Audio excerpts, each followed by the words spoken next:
yang perlu kita hadirkan ketika kita diuji, agar ujian yang terasa berat akan ringan dalam kehidupan kita. Sikap yang pertama apa? Kita harus mampu menerima semua ujian yang Allah berikan dengan husnuzon. Apa itu husnuzon? Prasangka baik kepada Allah. Di mana caranya prasangka baik? Lihatlah semua ujian itu sebagai pesan cinta, kasih sayangnya Allah kepada kita. Kenapa pentingnya ridho, Ustadz? Penting sekali. Dalam hadis dikatakan, sesungguhnya besarnya pahala itu tergantung beratnya ujian. Sesungguhnya Allah, apabila Allah sedang mencintai seorang hamba, maka Allah akan menguji hamba tersebut. Allah akan berikan musibah kepada hamba tersebut. Maka apa sikap seorang hamba? Barang siapa yang ridha, yang nerima dengan ujian yang Allah berikan, ada keridhaan Allah di situ. Dan barang siapa yang murka, yang benci, yang gelisah berlebihan dengan ujian Allah, maka ada murkanya Allah di situ. Maka sikap yang pertama apa? Ridho, terima. Kalau kita sedang diuji, Ustadz, gimana caranya nerima? Kadang-kadang gak bisa nerima. Dikasih nikmat gimana? Nerima atau tidak? Dikasih ujian, nikmat Allah tuh banyak, ujian tuh cuma dikit aja. Masa dikit aja gak nerima? Gimana Ustadz caranya nerima? Kadang-kadang gak bisa. Seringkali terbersit suzon. Kok bisa? Kok begini? Kok aku ya? Kadang-kadang ada bahasa gitu tuh. Ustadz, kenapa saya Ustadz ya? Padahal saya gak kurang-kurang Ustadz. Sholat saya gak kurang Ustadz. Tahajud saya gak kurang Ustadz. Sedekah saya gak kurang Ustadz. Berhenti bertanya itu. Tapi sikapnya apa? Nerima. Gimana caranya nerima? Satu, yakin bahwa apa yang Allah hadirkan kepada kita itu yang terbaik. Boleh jadi apa yang kamu anggap buruk di mata Allah itu baik. Boleh jadi apa yang kamu anggap baik di mata Allah itu buruk. Allah lebih mengetahui sedangkan kamu tidak mengetahuinya. Surat Al-Baqarah ayat 216. Allah Maha tahu, Allah lebih tahu. Kita jangan sok tahu. Allah pasti menitipkan kebaikan di balik ujian ini, insya Allah. Yakin Allah tahu yang terbaik untuk kita. Itu yang pertama. Yang kedua, agar bisa ridho, gimana caranya? Yakin. Yakin Allah tidak akan mungkin memberikan beban ujian kepada kita melebihi batas kemampuan kita. Ayah bunda hadirin yang dirahmati Allah, kalau kita diuji dengan ujian kita saat ini, berarti Allah tahu, Allah percaya, Allah yakin kalau kita kuat menanggung ujian itu.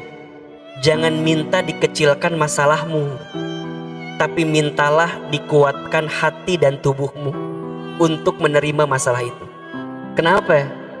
Kalau orang masalahnya dibesarkan, berarti dia sedang disiapkan untuk menjadi besar oleh Allah Subhanahu wa Ta'ala.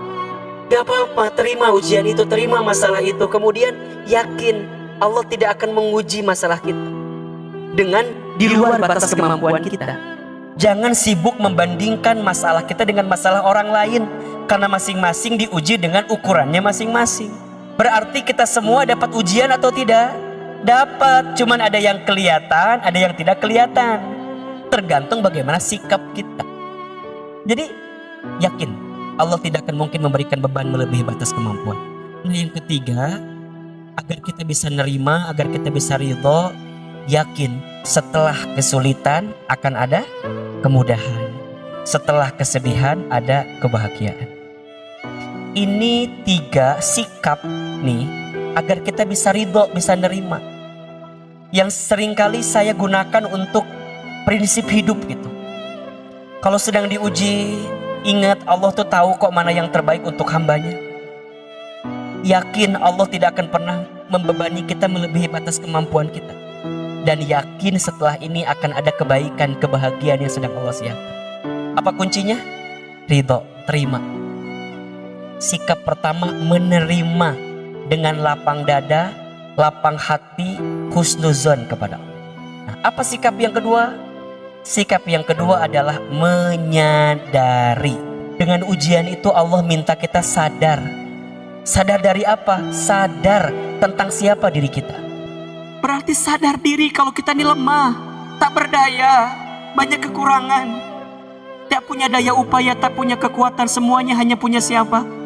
Allah. Harusnya kita makin sadar kita ini hamba Allah yang lemah. Yang kedua, sadar.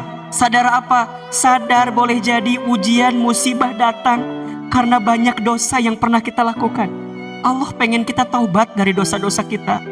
Bukankah semua musibah salah satunya terjadi karena ulah tangan kita?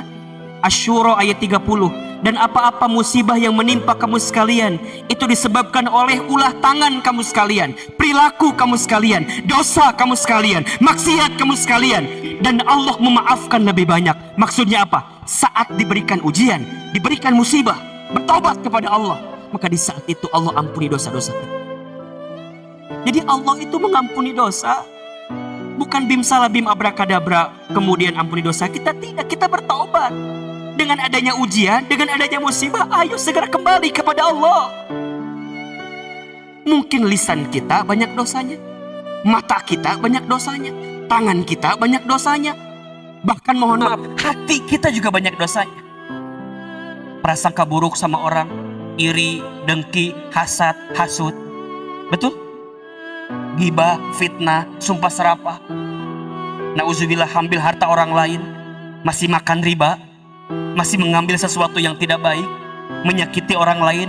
Capek kita jadi orang yang gak baik terus. Capek kita jadi orang yang buruk terus. Jadilah orang baik hari ini. Orang baik itu lisannya terjaga, pikirannya baik sangka, tidak sinis, tidak pesimis, tidak pandai memponis. Kenapa?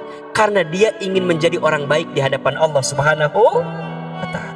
Banyak minta, dikit-dikit minta sama Allah. Di tengah kondisi ujian begini nih, ayo bangun di sepertiga malam, sholat tahajud, minta sama Allah.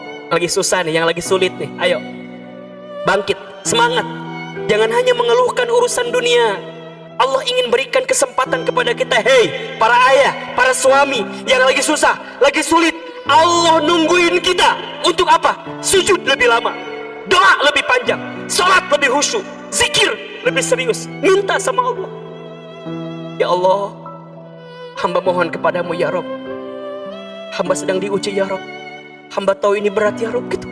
Tapi hamba yakin ya Allah, Engkau tidak akan memberikan ujian melebihi batas kemampuan hamba ya Rob.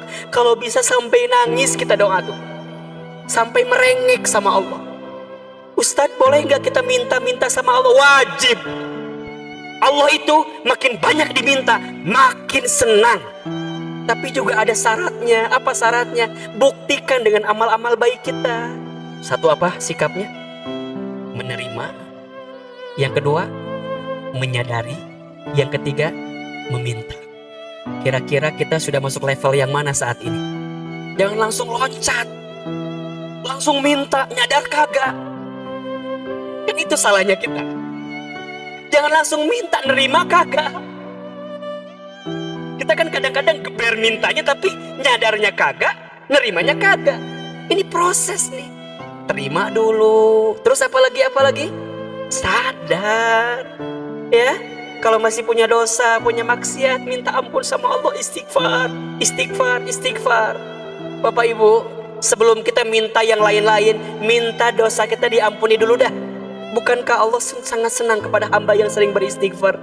Kalau seorang hamba dosanya sudah diampuni oleh Allah, jangankan dia minta, Allah kasih dia. Kalau sudah minta maaf, kalau sudah minta ampun, dia bertobat, dia perbaiki diri, maka Allah sayangi. Ini motivasi aja, penguat. 3 sikap agar ujian yang terasa berat jadi ringan. Sikap yang ada 3 M berarti ya. M yang pertama apa? Menerima. Dengan cara apa? Ridho, lapang dada, prasangka baik. Sikap pertama menerima. Sikap yang kedua apa? Menyadari. Apa yang perlu kita sadari?